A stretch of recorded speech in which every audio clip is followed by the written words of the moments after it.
Capítulo 3. Um bosque entre dois mundos.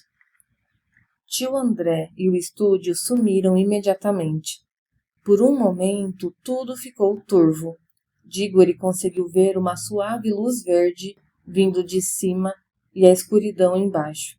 Não parecia estar apoiado em coisa alguma.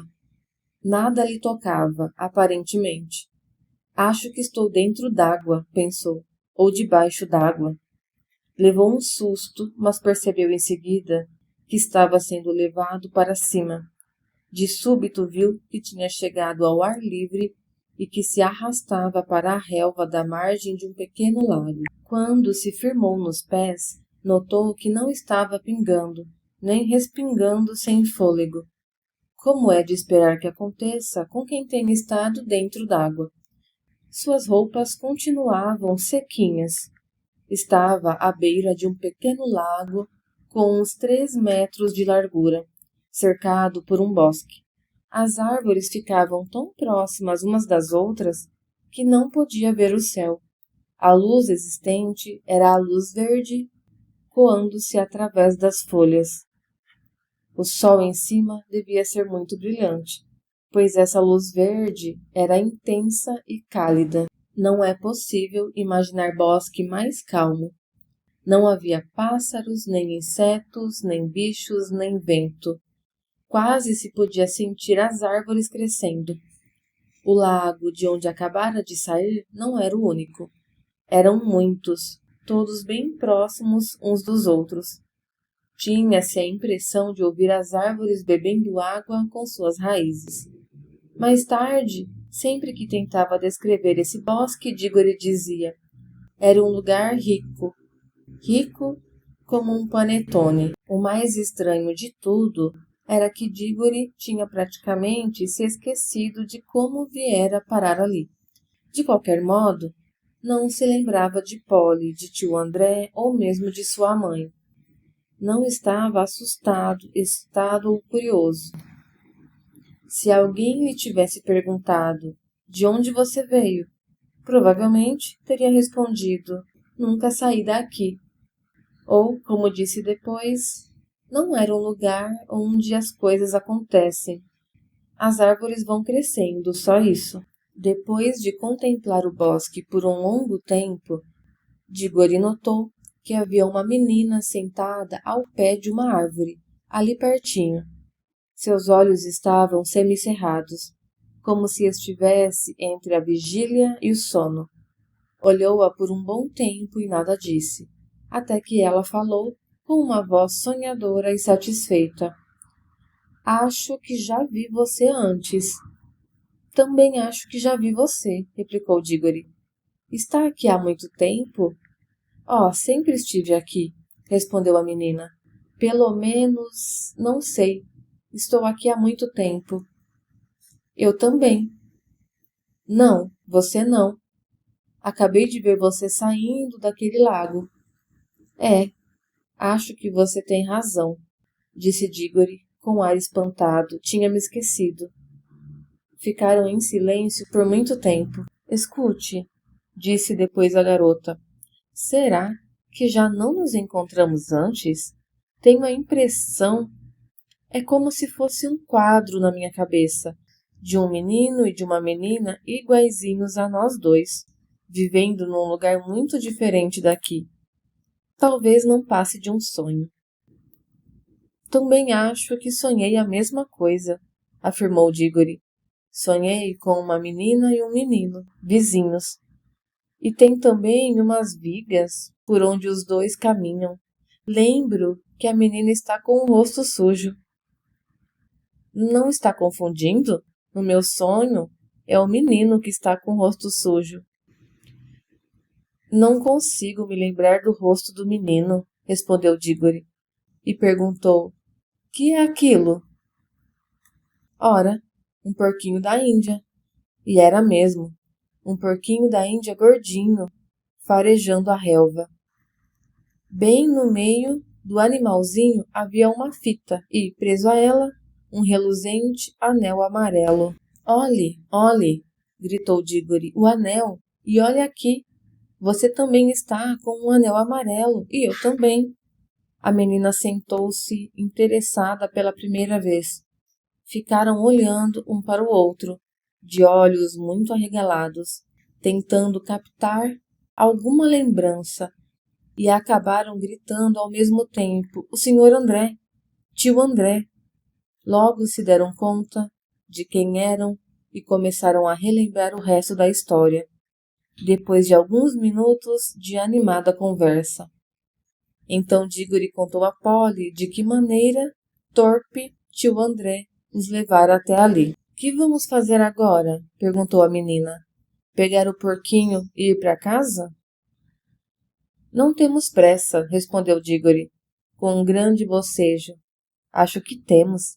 Este lugar é calmo demais, é tão feito sonho. Você está quase dormindo. Se a gente se entrega, cai por aqui mesmo e passa a vida toda cochilando. Pois estou gostando muito daqui, disse Diggory. Eu também, mas precisamos ir embora. Polly levantou-se e começou a caminhar cautelosamente na direção do porquinho da Índia, porém mudou de ideia. Acho que devemos deixar o porquinho. Está todo feliz. Se a gente levar o bichinho de volta, seu tio vai fazer algo horrível com ele. Aposto que sim. Pelo jeito que nos tratou, aliás, como é que vamos voltar para casa? Mergulhando outra vez no lago, eu acho. Foram os dois para a beira do lago e puseram-se a olhar as águas calmas, que refletiam com profusão os ramos verdes e folhudos. Parecia um lago muito fundo. Não temos roupas de banho, disse Polly. Deixe de ser boba. Não precisamos de roupas de banho, replicou Diggory. Podemos pular assim mesmo. Já esqueceu que a gente não se molha? Sabe nadar? Um pouquinho. E você? Bem, mais ou menos. Acho que não vai ser preciso nadar, disse Diggory. Nós queremos ir para baixo, não é? Nenhum deles achava muito simpática a ideia de pular no lago, mas ninguém disse nada. Deram-se as mãos e contaram. 1, 2, 3, já! E pularam. Foi aquela pancada na água. Quando abriram os olhos, viram que ainda se encontravam de mãos dadas no bosque verde, com a água dando nos calcanhares. Parecia que o lago não tinha mais do que um palmo de fundura. Os dois saíram outra vez para a terra seca. Que é que está errado, ora essa? Disse Polly com a voz assustada, mas não muito, pois era praticamente impossível sentir medo naquele mundo demasiadamente calmo. Ah, já sei, disse Diggory. É claro que não podia dar certo. Ainda estamos usando os nossos anéis amarelos, que só valem para a viagem de vinda. É o verde que leva para casa. Precisamos trocar de anéis. Tem bolso? Ótimo. Ponha seu anel amarelo no bolso direito. Tenho 2 verdes. Olha aqui, um para você. Com os anéis nos dedos, voltaram para o lago. Mas antes que tentassem novo mergulho, Diggory deu um suspiro que não acabava nunca. Ah! O que está acontecendo agora? Acabei de ter uma ideia genial. E os outros lagos? Não estou entendendo. Escute, se podemos voltar ao nosso mundo mergulhando aqui, não é lógico que a gente deva ir para outro lugar pulando em outro lago? Imagine se há um mundo diferente no fundo de cada lago. Mas eu pensei que a gente já estivesse no outro mundo do seu tio, ou no outro lugar, seja lá o que for. Você não disse... Não me chateie com o tio André, ora bolas. Acho que ele não entende nada deste lugar, pois nunca teve peito para vir por conta própria. Só falou de um outro mundo. Suponhamos que haja dezenas. Quer dizer, este bosque é apenas um dos mundos? Não, Acho que este bosque nem chega a ser um mundo. Não deve ser mais do que um lugar de passagem. Polly olhava intrigada. Não está vendo? Lembre-se do túnel. Não pertence a nenhuma das casas, mas você pode andar por ele e entrar em qualquer uma delas. Não será este bosque uma coisa parecida? Um lugar que não pertence a nenhum dos mundos, mas que dá acesso a todos os mundos? Bem, ainda que, começou a dizer Polly, mas o amigo nem parecia ouvi-la. Isso explica tudo, continuou Diggory. Por isso aqui é tão calmo e sonolento. Nada acontece, nunca, como no túnel.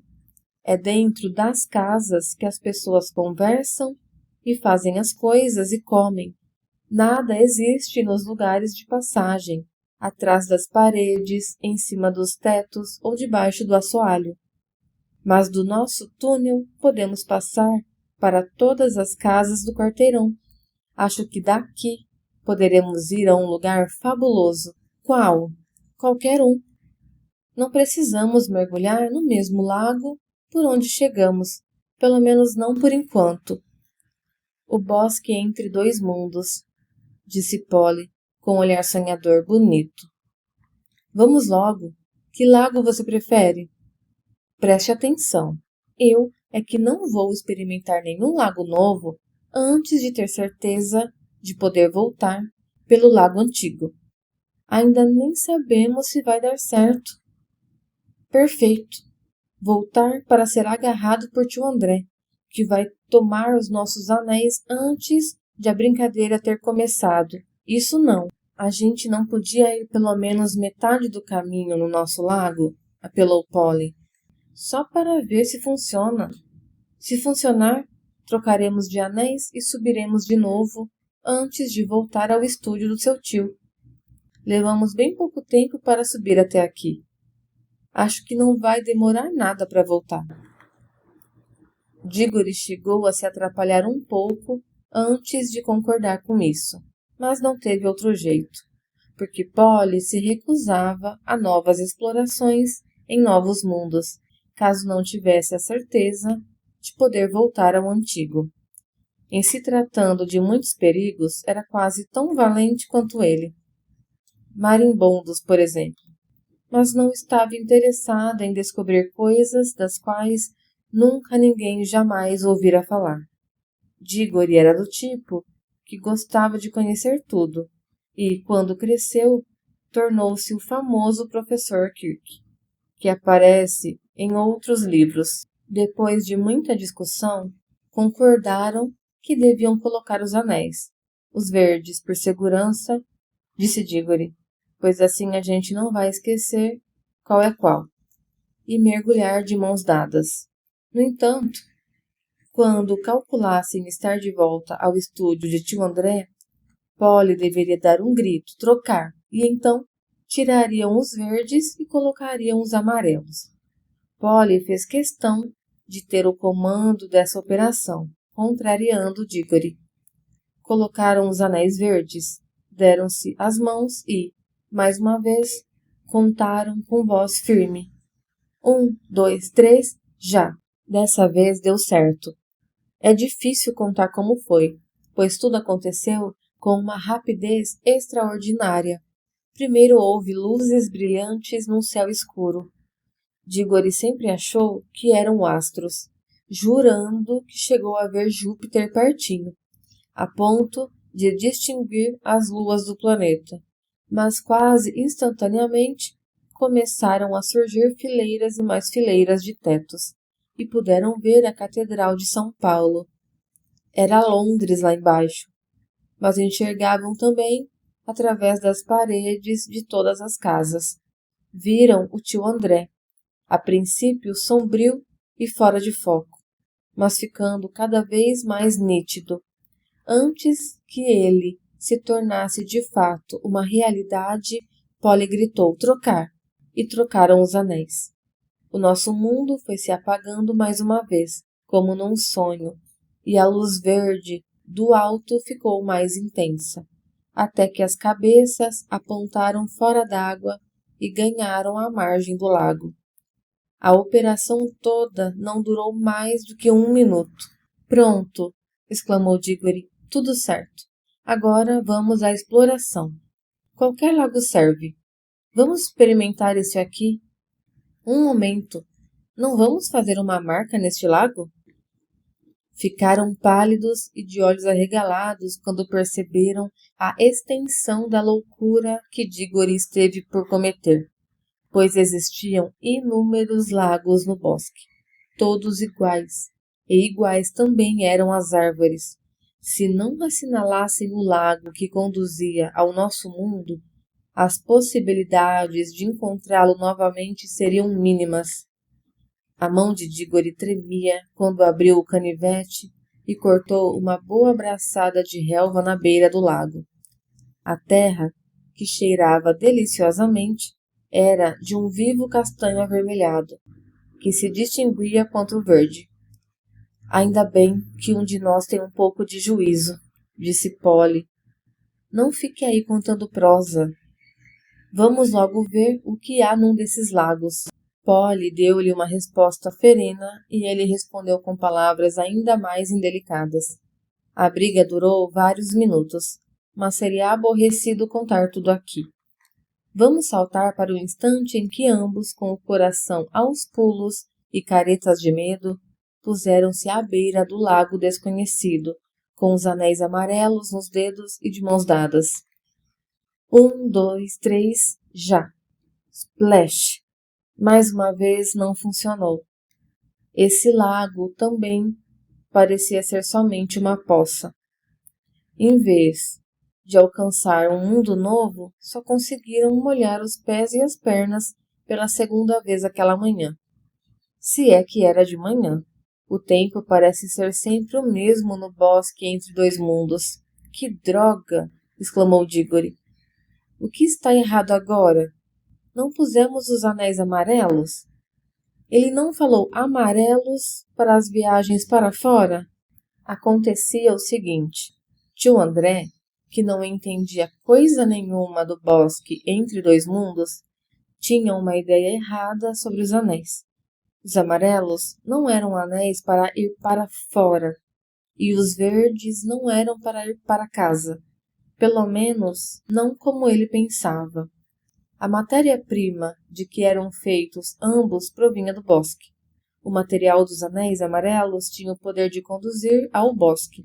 Era a matéria querendo retornar às origens, mas a matéria dos anéis verdes, pelo contrário, estava querendo evadir, sair de seu próprio mundo. Assim, um anel verde levava do bosque para um mundo qualquer. Tio André, entenda, estava trabalhando com coisas que ele próprio não conhecia muito bem. Acontece isso com a maioria dos feiticeiros. Diggory, naturalmente, também não percebeu isso com clareza, a não ser mais tarde. Mas, depois de muita troca de ideias, os dois decidiram experimentar os anéis verdes, no mesmo lago desconhecido, só para ver no que dava. Se você topar, eu topo, disse Polly, mas disse isso só por estar convencida, lá no fundo do coração, de que anel nenhum iria funcionar no Poço Novo. Só havia um acidente a temer, o baque dentro d'água. Não sei com certeza se Diggory estava pressentindo a mesma coisa. De qualquer maneira, quando colocaram os verdes e voltaram à beira do lago de mãos dadas, estavam bem mais animados e menos solenes do que da primeira vez. 1, 2, 3, já!